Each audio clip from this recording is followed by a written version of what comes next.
ভয় আছে। এটা হচ্ছে হায়ার ম্যাথের 9-10 এর হায়ার ম্যাথ বলা যায়। কিছু অঙ্ক দেখা যায় যে কি আমরা যখন অঙ্কগুলো করতে যাই, আমরা নরমালি ছোট ছোট ডিগ্রিগুলো মান সাধারণত জেনে থাকি এবং বের করার প্রক্রিয়া অনেকে জানি যে কিভাবে 0 ডিগ্রি, 30 ডিগ্রি, 45 ডিগ্রি বা 60-90 ডিগ্রিগুলো বের করতে পারি।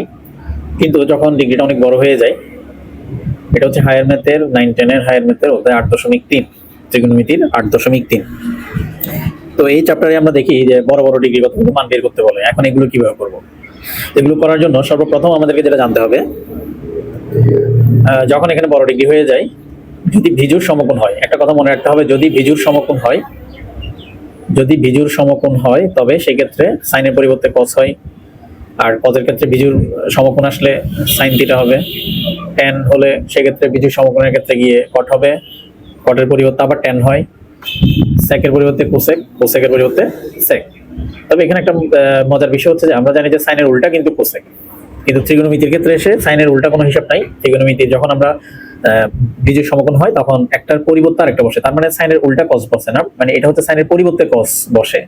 ঠিক আছে, তাহলে আমরা এটা একটা অঙ্কটা করে দেখি। কস 855 ডিগ্রি এই মানটা যদি আমাদেরকে বের করতে বলে, তখন আমরা কি করব? প্রথমে এটাকে 90 ফরম্যাটে প্রকাশ করব। তাহলে 90 ফরম্যাটে যদি প্রকাশ করি, এটা ফার্স্ট 90 কয়বার যাচ্ছে সেটা একবার দেখে নিই আমরা। যদি ভাগাঙ্ক করে দেখি, আমরা 90 দিয়ে এটাকে, মানে 90 দিয়ে এটাকে 9 বার যাবে।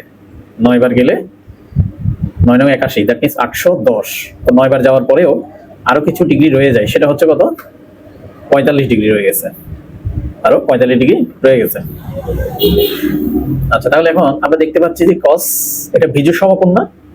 ভিজুর সমকোণ, যেহেতু 9 বার, তো ভিজুর সমকোণ হলে আমরা কি করি? cos এর পরিবর্তে sin লিখি, cos এর পরিবর্তে sin। তাহলে আমাকে আর অত বড় কোণটা লিখতে হলো না। আচ্ছা, এখন এই সাইনের 45 ডিগ্রি মান হচ্ছে কি 1/√2।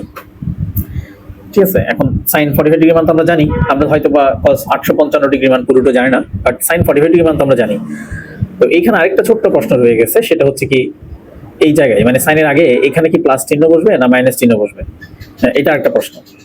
তো এটার ক্ষেত্রে আমরা যদি কোয়াড্রেন্টের একটা হিসাবে যাই, কোয়াড্রেন্টের হিসাবটা হচ্ছে যে এরকম, যে প্রথম ফার্স্ট কোয়াড্রেন্ট যেটা, সেখানে অল প্লাস হিসাব আমরা ধরি। সেকেন্ড কোয়াড্রেন্টে জানি যে কি সাইন এবং কি কোসেক হচ্ছে যে কি প্লাস, সাইন থিটা এবং কোসেক থিটা হচ্ছে প্লাস। আর এই থার্ড কোয়াড্রেন্টে হচ্ছে কি ট্যান থিটা এবং কট থিটা হচ্ছে যে প্লাস। দেন লাস্টেরটা যেটা, সেটা হচ্ছে যে কি কস থিটা এবং সেক থিটা এগুলো হচ্ছে যে কি প্লাস। তো এখন এটা কেন করছি? এটা করার পিছনে কারণ হচ্ছে